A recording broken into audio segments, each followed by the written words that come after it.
Great is thy faithfulness. Great is thy faithfulness. Morning by morning, new mercies I see. All I have needed thy hand has provided. Great is thy faithfulness, Lord, unto me. Great is thy faithfulness. Great is thy faithfulness. Oh, praise the Lord. Yeah, good day, everybody. I am glad to come your way again this time, and I'm sure you are keeping safe. I'm sure you are seeing the hand of God. I'm sure you are enjoying the blessings of God, and I pray you will continue to enjoy the blessings of God in the mighty name of Jesus. I am excited to come your way again today.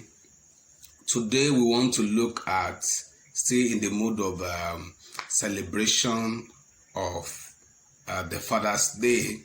So we want to look at mystery of the fatherhood.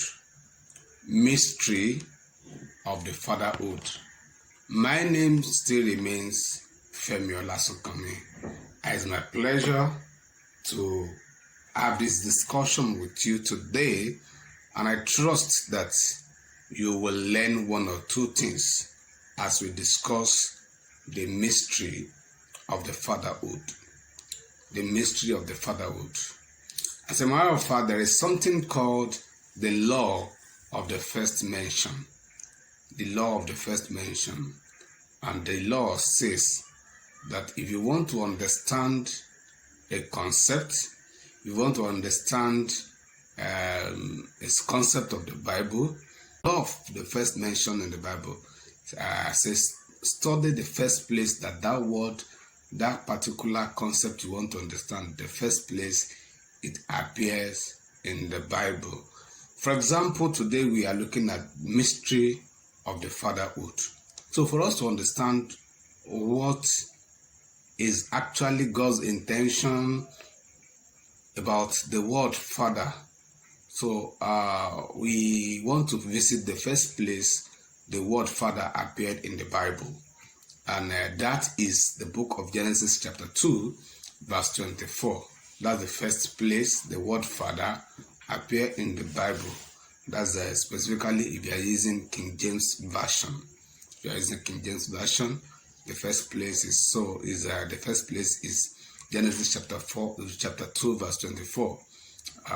So we are applying the law of the first mention, and that scripture says, that's Genesis chapter 2 verse 24. It said, therefore shall a man leave his father and his mother, and shall cleave unto his wife, and they shall be one flesh. Therefore shall a man leave his father. Here we see the first mention of the word father in the Bible. Now, and it is interesting to know that the first place the word father appears in the Bible is actually talking about the issue of marriage, because when you read this verse is actually talking about marriage. He said, therefore shall a man leave his father and his mother, and shall cleave unto his wife, and they shall be one flesh. So this verse is actually talking about a wedding, is talking about marriage, and therefore shall a man leave his father and his mother. This is the first mention of the word father. So it is interesting, like I said, to see that the first mention of the word father in the Bible is actually in reference to the word to marriage. So what is this saying? Is telling me, for me, this is saying that even before you consider, you don't become a father until the issue of marriage is settled. Hallelujah. It is wrong for you to become a father until the issue of marriage is settled. Now, if you before this place, you will have read, and if this begat this, this begat this, this begat this. But here is the first word of father. And another thing this place is talking about, it said, therefore shall a man leave his father and his mother. Now, has it occurred to you to ask, why is it that people get certificates during their wedding? Why is it that people get certificate during their wedding? Of course, you know, when do you get certificates? You get certificate one after you are done with a training, a form of training. After you are done with you attend a program, a course, you attend a course, you attend a school, and you pass through several exams. And after you are certified that yes, you can now go and practice. You cannot go and practice. Now, why is it that we get certificate? As far as I'm concerned, look at this verse. It said, therefore shall a man leave his father. That is to say, the father certify him. Therefore shall a man be certified by his father. When you enroll to be an apprentice, you don't leave until you continue. But when you are done, when your boss is certified that yes, he's satisfied that yes, you know everything, all it takes to stand on your own, then the boss will certify you. So it means we need, before you become a father, you need to leave your father. That is to say, your father needs to certify that, oh, I have given you enough training for you to stand on your own. And the interesting thing there is that he's not even talking about the father. This is addressing the man, of course. This verse is actually addressing the man. But he said the man will leave his father. That is to say, the father will certify that yes, you have been properly trained and now you can start your own family. But not only the father, I say, and his mother. That is to say, the mother too will need to certify him. The mother too will need to certify you that, oh, I have trained you and you can now stand on your own. This tells me that as a man, as a boy growing up to become a man, you don't need only the fatherly training. It is not the responsibility of the father alone to train his son. As a child, as a son, you must receive the fatherly training, you must receive the motherly training.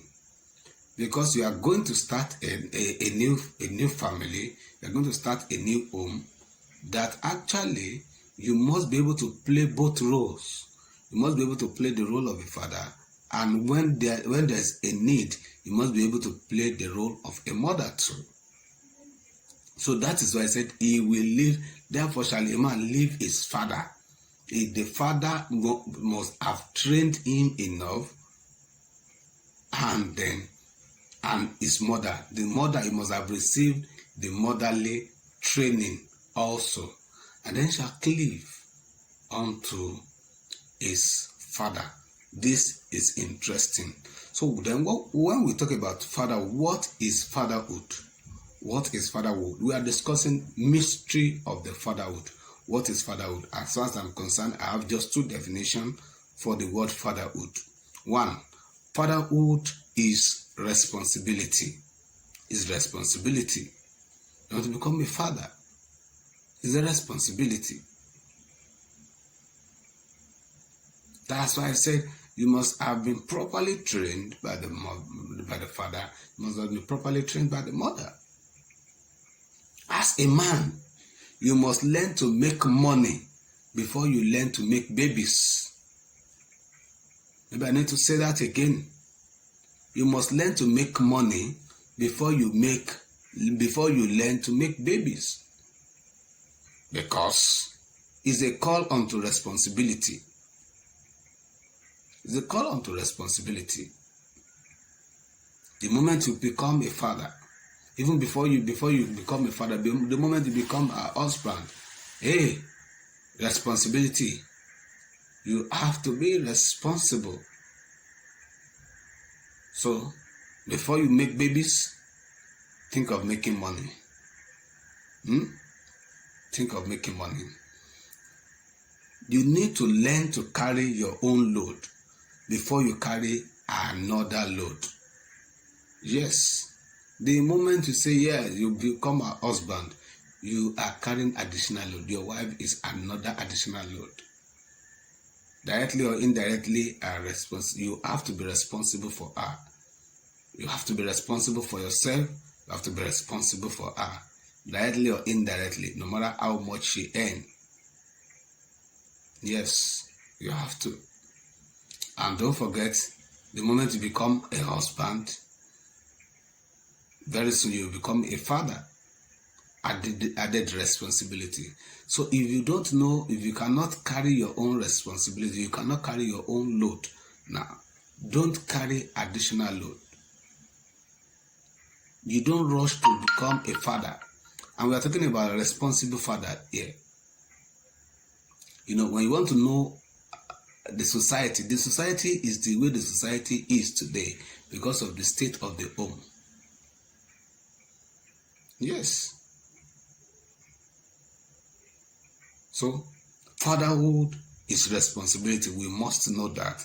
We must know that fatherhood is responsibility. Number 2, fatherhood is friendship relationship. It's a friendship relationship. You know, when you read the book of John, chapter 5, you are going to see, when you read the book of John chapter 5, verse 20, you will see the kind of relationship that exists. Jesus was talking there. Talks about the relationship that exists between him and the Father. John chapter 5 and verse 20. John chapter 5 and verse 20. He said, "For the Father loveth the Son, and sheweth him all things that himself doeth." You can see the relationship. He said the Father loveth the Son. As a father, you must love your children. And there are certain things you don't hide from them, and show him all things that he doeth. And he will show him greater works than this, that he may marvel. You know, don't be a father that the children cannot have a discussion with. Don't be a father that cannot play with his children, or that the children cannot play with him. I understand in those days, when our fathers, when we hear that daddy is coming, you run to a place and go and hide.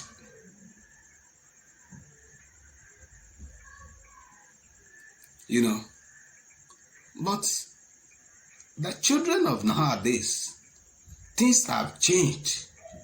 That will not work for them. You need to be their friend, be their confidant. Your children should be free to have discussion with you. Your children should be free to tell you how they feel. They should be free to share their success with you. And when they fail, they should also be free to come to you and share with you. They should not only be free to share their success story with you. They should be able to share their challenges with you. They should be able to share their struggles with you. They should be able to share their failure, their weaknesses with you. Knowing fully well that, yes, you will give the right counsel and you will give them the necessary support. Let it not be only when they pass. Let it not be only when things are good. Because they will eventually have the discussion with somebody. Of course they will. You know, sometimes when you are faced with something, you just, with a challenge or with a problem or with a burden, you just look for somebody to just discuss with. And when your children have those challenges and they know that, oh, I dare not discuss this with daddy, I dare not discuss this with mommy. Oh, they will go out and have a discussion with somebody who is going to give them wrong counsel. Your children should be able to share their challenges, their fears with you. Fatherhood is a friendship relationship. It's a friendship relationship. Who is a father? Who is a father? I'll give us two definitions too. Number one, fathers are founders. Fathers are founders. And I'll take you to Genesis chapter 4 verse 20 for that too. Of course, that is the second place where the word father appears in the Bible. Genesis chapter 4 and verse 20. That's the second place where the word father appears in the Bible. Of course, that's still taking King James Version as the reference point here. Now it says, and Ada bare Jabber. He was the father of such as dwell in tent, and of such as have cattle. I take that again. Genesis chapter 4 verse 20, the second place where the word father appears in the Bible, taking King James Version as a reference here. And Ada bare Jabber. He was the father of such as dwell in tents, and of such as have cattle. Now, what is this saying? Now, the word father here, he said he was the father of such as handle, he was the father of such as dwell in tents. And then you read it further. So the word father here actually means originator, inventors. It means originator, it means inventor. You understand? It means originator, it means inventor. Now, as you are dealing with your children, you are inventing something in them. You are inventing. You are an inventor, directly or indirectly. You understand? You have passed your gene to them, right? And you are also, the way you deal with them, you are showing them the way to deal with life, the way to deal with people. For example, in those days before I gave my life to Jesus, the kind of people I have around me, the kind of environment I grew up in an environment where a wife is seen as a possession, and if your wife misbehave, like they say, you treat a fuck up, you beat your wife, and things like that. So I remember one day I was watching a movie. I was still small then. I was watching a movie. I was watching this theater, and the lady misbehaved, as far as I'm concerned, disrespected the husband. And I voiced out, I said, oh wow, can't take this, no woman dare try this with me, I will slap her, do that, I will do that. Oh, that was what was being invented, that was what was being programmed into me. And that was how life is being run. Like if your wife misbehave, you deal with her, you so that she will have sense. You beat that nonsense out of her. You understand? That was the kind of life as I was coming to life. That was what I saw around. That was what I saw everywhere. And so I was ready to also trail that path too. But thank God for Christ. Thank God for as I progress in life, that my orientation has to change, and I know that he's actually a madman that will raise up his hand and beat his wife. You understand? So, by our action and inaction, we are actually inventing. We are inventing a kind of life into our children. Understand? And so that is why the environment where we raise our children is very important, and even our own conduct before our children is very important. I remember one day I was playing with my wife. My wife and myself and my wife were playing, pillow play and things like that. So my children were still younger. They thought we were fighting, and because they have never seen something like that before, my first son bounced on me and was beating me. I will tell Jesus for you. And they were crying. I will tell Jesus for you. I will tell Jesus for you. Because it looks straight. So he thought I was beating. He thought we were fighting.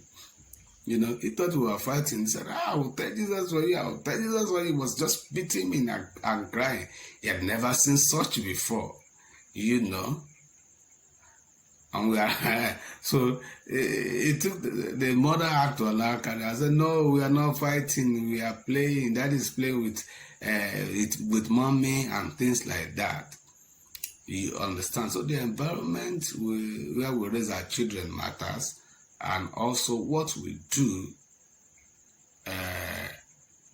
also in their presence also matters. We are inventing whatever will become of today, whatever the society has become of today, is because of the kind of family, the kind of homes, the kind of children that the parents have actually invented in their homes. So I said, number one, we are looking at who is a father now. I said, number one, fathers are founders. Number two, fathers are feathers. Fathers are feathers. Fathers are founders. Fathers are feathers. They are feathers upon which sons and daughters fly.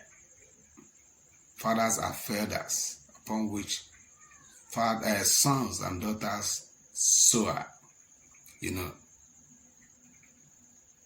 I remember when I was very young, very, very young. I remember in those days when I was living with my grandparents. I remember there was, and then my grandpa came around for some, probably there are some times that I'll go out with him, and he will carry me and put me on his shoulder, So the fact that I was sitting on his shoulder will make me see a lot of things that ordinarily I wouldn't have seen. That's what father represents. You understand? Fathers will make you see further and makes you see farther. Fathers are feathers upon which sons and daughters soar. Fathers makes you see further. It makes you see farther. That's the role of a father. That's who a real father is. And that's why you need a father in your life. Your ministry, you need a father in your life. Whatever is it that you are doing, you need a father figure in your life. I'm not talking about mothers, I'm talking about father, upon whom that you can leverage on. You can leverage on their experience, leverage on their position, leverage on what they have gained, leverage on their experience to sharpen your own vision, to see, to help your clarity. You know, and I might sit on his or on my my grandpa's shoulder. I see with clarity. I see a lot of things, and that was because somebody is carrying me. You understand? Now, take a look at, there's an account in the book of Second Kings chapter 2, verse 11 to 14. 2 Kings chapter 2, verse 11 to 14. When you read it, it's an account of what happened between Elijah and Elisha when Elijah was when he finished his ministry and he was to go. You know, Elisha requested for something very difficult that even Elijah said, "Oh, what you have requested is difficult." He said, "But if you see me when I am going, it will be done." And you know, there's an interesting thing there. The guy stood still and said, "I'm going to see you. Whatever it's going to take, I am going to do."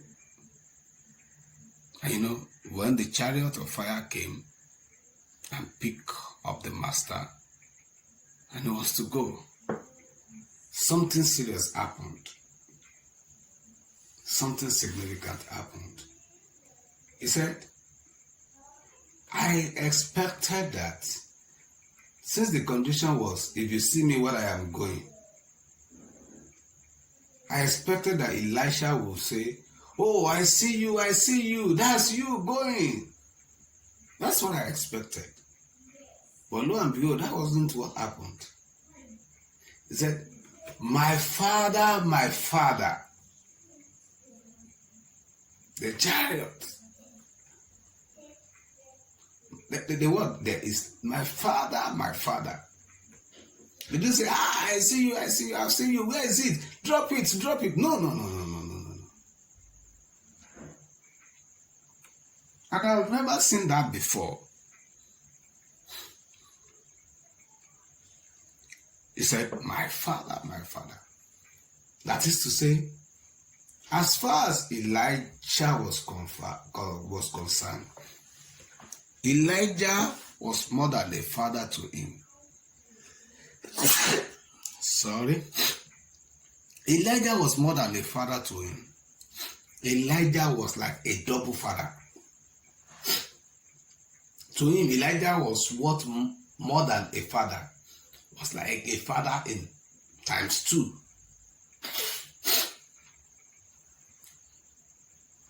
My father means double honor. He gave Elijah double honor. And that is why he was able to get the double portion. Double honor commands double portion. You know, double honor commands double portion. And you know what? The last miracle that Elijah did, Elijah's last miracle was Elisha's first miracle. That is to say, where Elijah ended is where Elisha started from.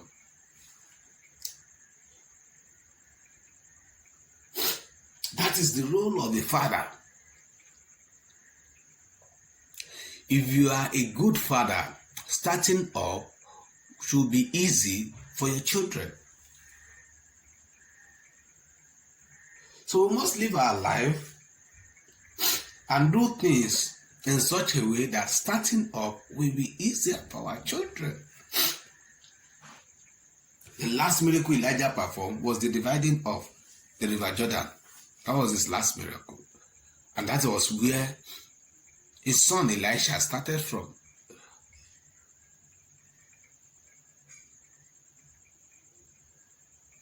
And that's why he said, where is the God? You notice he didn't start even on his own strength, on his own power. He said, where is the God of Elijah?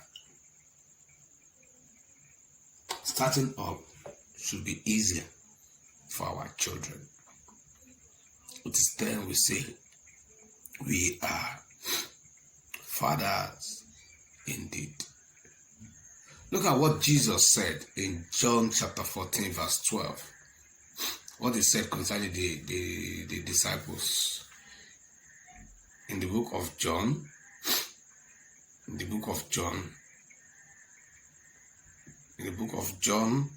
chapter 14 and verse 12. He said, Verily, verily, I say unto you, he that believeth on me, the works that I do shall he do also, and greater works than these shall he do, because I go unto my Father. That's a father, because I go unto my Father. That's the work of a father. He said, the work I do, you will do. He said, greater than this. And that's what I used to say. If you claim that somebody is your son, or you claim that somebody is your son, the proof that you're actually a father is that you wish that that person will be greater than you. You know? So fathers are feathers upon which sons fly. Now, let me conclude with this. Now, everyone wants to succeed in life. Everyone wants to be successful. Now, the question now is, when do you consider a man successful as a father? When do you consider a father successful? When do you consider a father to be successful? At what point will you say, oh, this man is a successful father?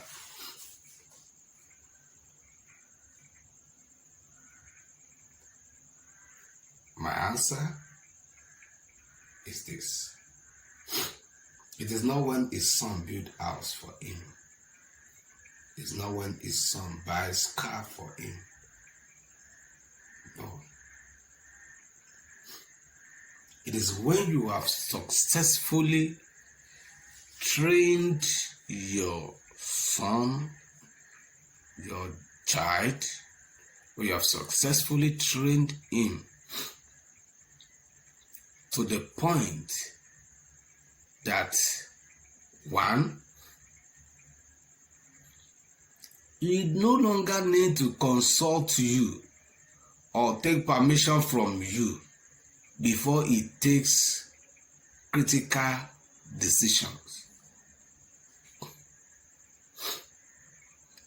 Now, at the point that, yes, he can now take decision on his own, and when you hear of the decision he takes, you say, yes, that is my son. That you'll be proud of the decisions he takes. That's when you are becoming a successful father. Of course, I'm not saying he's not going to consult you, he's not going to ask for your advice, no. But when he becomes, you have trained him so well that he is independent. He's now independent. He has his full independence and he can take decisions on his own, and that those decisions will be right. He can make the right judgment on matters that matters. And then that he now becomes your advisor. He becomes your counselor. He becomes your consultant. That even when you have a serious issue at hand, you can run to him and ask for advice and ask for counsel from him. Because you have so much trained him, you have exposed him to so many things in life. You have exposed him to so many training. You have exposed him to so many things that make him, yes, that now is like he has become a father to you. So you become a successful father when your son becomes a father to you. You know, we started from saying from the word friend. He was your friend. When your son remains your friend and your father, then he becomes your consultant. You know, when he becomes your counselor, when he becomes your advisor, that is when you can say you have succeeded as a father. I want to believe that this video has blessed your life. I want to believe you have learned one or two things that you will implement. I want to believe that this video has caused a change or the other in your life. If that is the case, please subscribe to my YouTube channel and let's continue the conversation so that you can watch other videos as as soon as I drop any video, you can be alerted and get more powerful videos like this.